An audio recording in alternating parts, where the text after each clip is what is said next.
10 जनवरी 2025। बाबा की महावाक्य है। मीठे बच्चे, बाप तुम्हें ज्ञान योग की खुराक खिलाकर जबरदस्त खातिरी करते हैं, तो सदैव खुश मौज में रहो और श्रीमत अनुसार सबकी खातिरी करते चलो।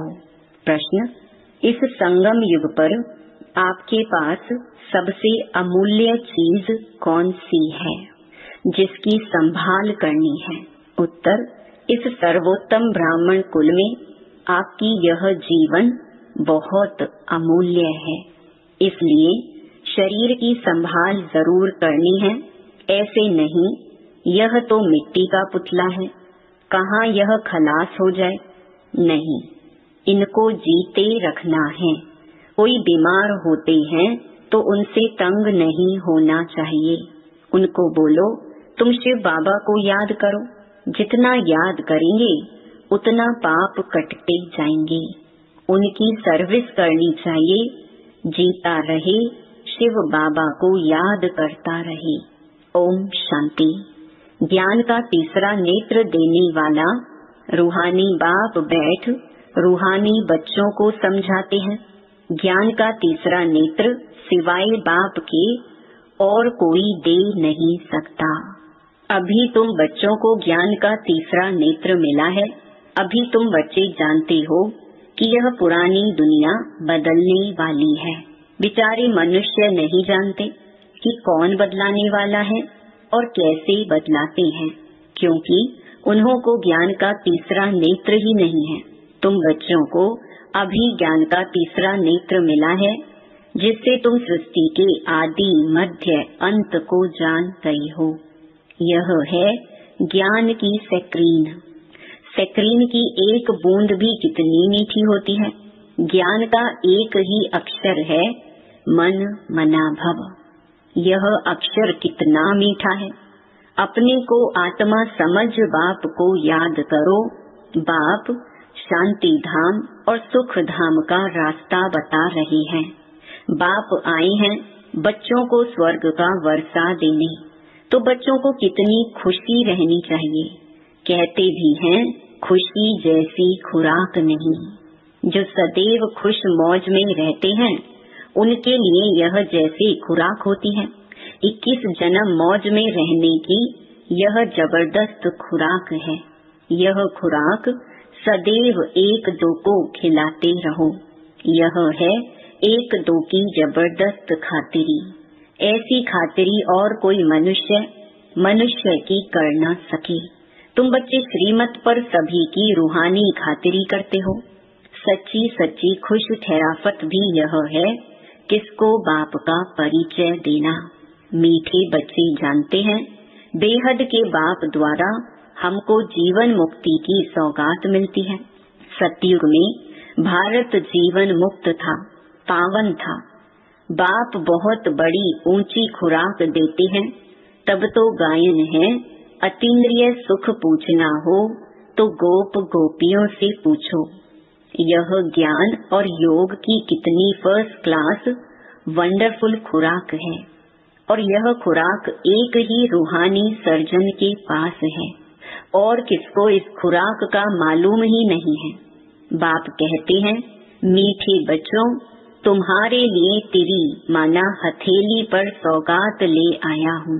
मुक्ति, जीवन मुक्ति की यह सौगात मेरे पास ही रहती है।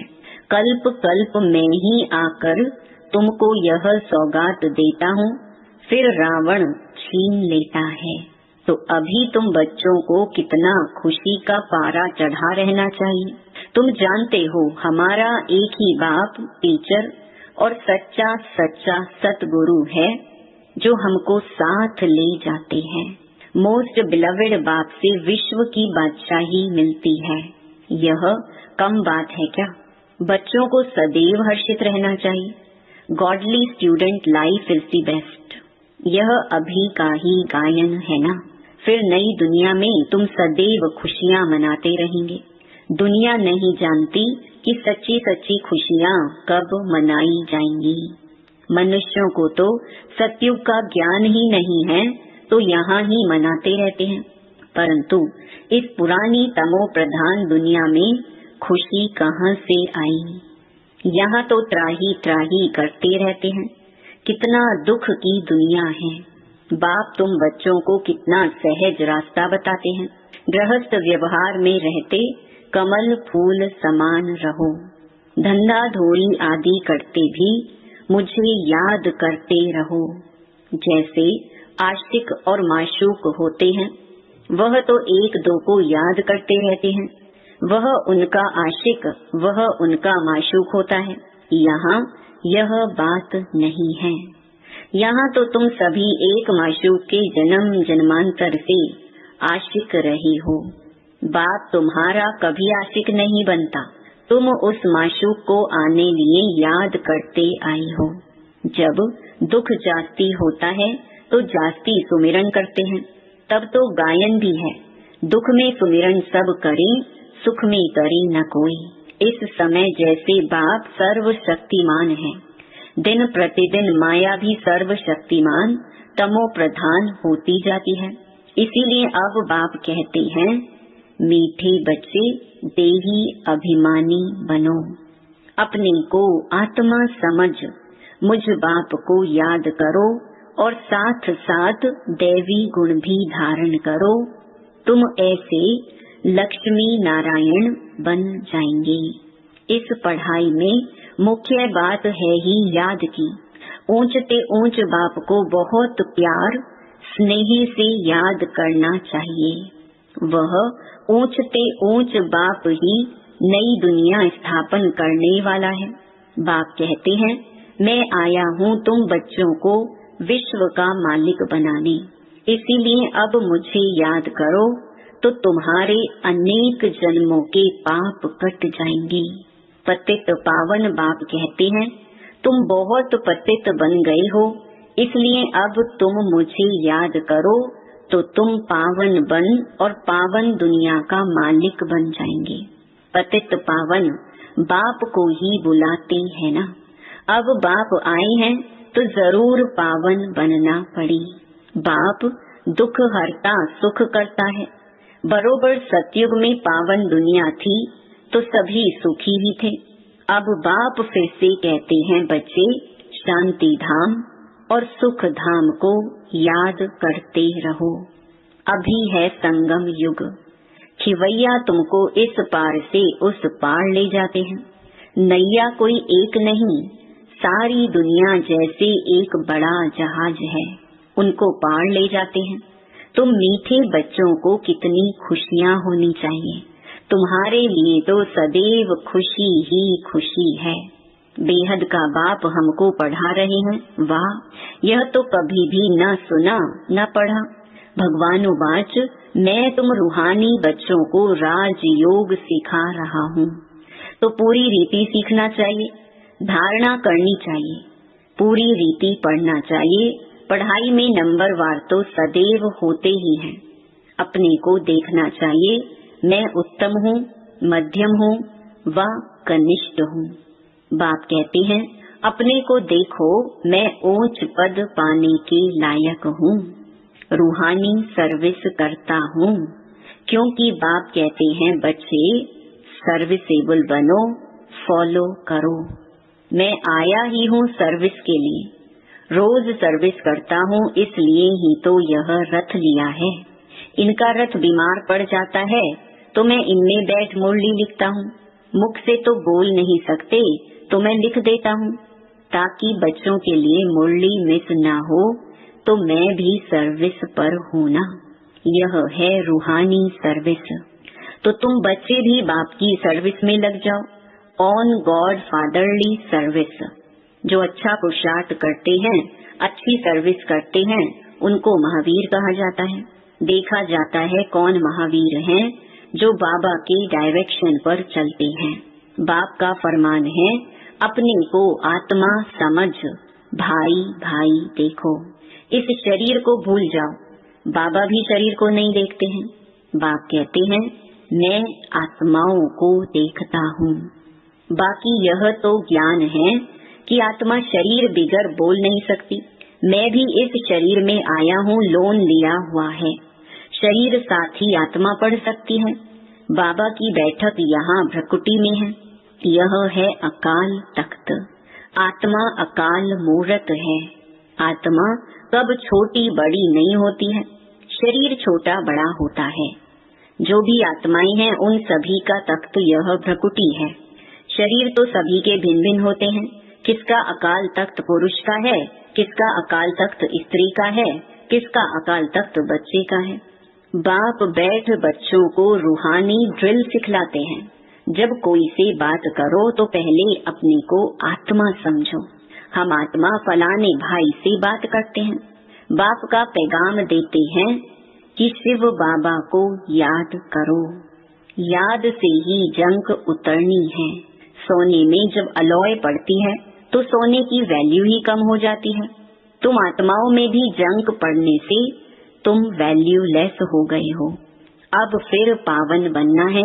तुम आत्माओं को अब ज्ञान का तीसरा नेत्र मिला है। उस नेत्र से अपने भाइयों को देखो। भाई भाई को देखने से कर्मेंद्रियां चंचल नहीं होंगी। राज्य भाग्य लेना है, विश्व का मालिक बनना है तो यह मेहनत करो। भाई भाई समझ सभी को ज्ञान दो, तो फिर यह टेव आदत पक्की हो जाएगी। सच्चे सच्चे ब्रदर्स तुम सभी हो। बाप भी ऊपर से आए हैं, तुम भी आए हो। बाप बच्चों सहित सर्विस कर रहे हैं।